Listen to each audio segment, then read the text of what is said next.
പരിപാടിക്കിടെ മന്ത്രി ശിവൻകുട്ടിയുടെ തലയിൽ മാങ്ങ വീണു. ഉടൻ കളക്ടർക്ക് കൈമാറി. ചിത്രം പങ്കുവച്ച് മന്ത്രി.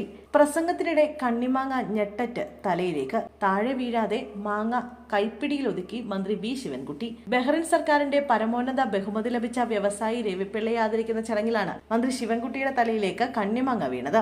തലയിൽ തട്ടി ഞൊടിയിടയിൽ താഴേക്ക് വീഴാനൊരുങ്ങിയ കണ്ണിമാങ്ങ മന്ത്രി കൈക്കുള്ളിലാക്കി. തൊട്ടടുത്തിരുന്ന നോർക്ക സെക്രട്ടറി കെ വാസുകിക്ക് ഈ മാങ്ങ മന്ത്രി കൈമാറി.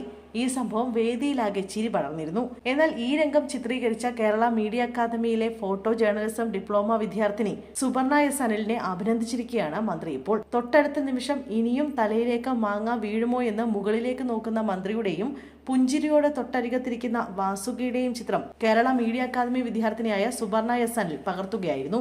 ഈ ചിത്രം ശ്രദ്ധയിൽപ്പെട്ടതോടെ മന്ത്രി അദ്ദേഹത്തിന്റെ ഫേസ്ബുക്ക് പേജിൽ ചിത്രം പങ്കുവെച്ച സുപർണയെ അഭിനന്ദിക്കുകയായിരുന്നു. തിരുവനന്തപുരം യൂണിവേഴ്സിറ്റി കോളേജിൽ വ്യവസായി ശ്രീ രവിപിള്ളയെ ആദരിക്കുന്ന ചടങ്ങിൽ പങ്കെടുക്കവെയാണ് ഒരു കണ്ണിമാങ്ങ എന്റെ ദേഹത്ത് വീണത്. എന്തായാലും ആ കണ്ണിമാങ്ങ തൊഴിൽ വകുപ്പ് secretary Shrimati K Vasuki IAS ഞാൻ സമ്മാനിച്ചു. ആ നിമിഷം ഫോട്ടോ ആക്കി മാറ്റിയ കേരള മീഡിയ അക്കാദമിയിലെ ഫോട്ടോ ജേർണലിസം ഡിപ്ലോമ വിദ്യാർത്ഥിനി സുപർണ എസ് അനിലിനെ അഭിനന്ദിക്കാനാണ് ഈ ചിത്രം ഇവിടെ പോസ്റ്റ് ചെയ്യുന്നത്. നിശ്ചയിച്ച ഫ്രെയിമുകൾക്കപ്പുറം ആകസ്മികമായി ലഭിക്കുന്ന നിമിഷങ്ങൾ ഒപ്പിയെടുക്കുമ്പോഴാണ് ഫോട്ടോകൾ കൂടുതൽ മികച്ചതാകുക. കേരള കൗമുദിയിൽ ഫോട്ടോ പ്രസിദ്ധീകരിച്ചു വന്നപ്പോഴാണ് സംഭവം ഫോട്ടോ ആയത് ഞാൻ അറിയുന്നത്.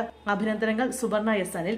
ഭാവിയിൽ ഇത്തരം നിരവധി ഫോട്ടോകൾ എടുക്കാൻ അവസരമുണ്ടാകട്ടെ എന്ന് ആശംസിക്കുന്നു എന്നായിരുന്നു മന്ത്രിയുടെ പോസ്റ്റ്.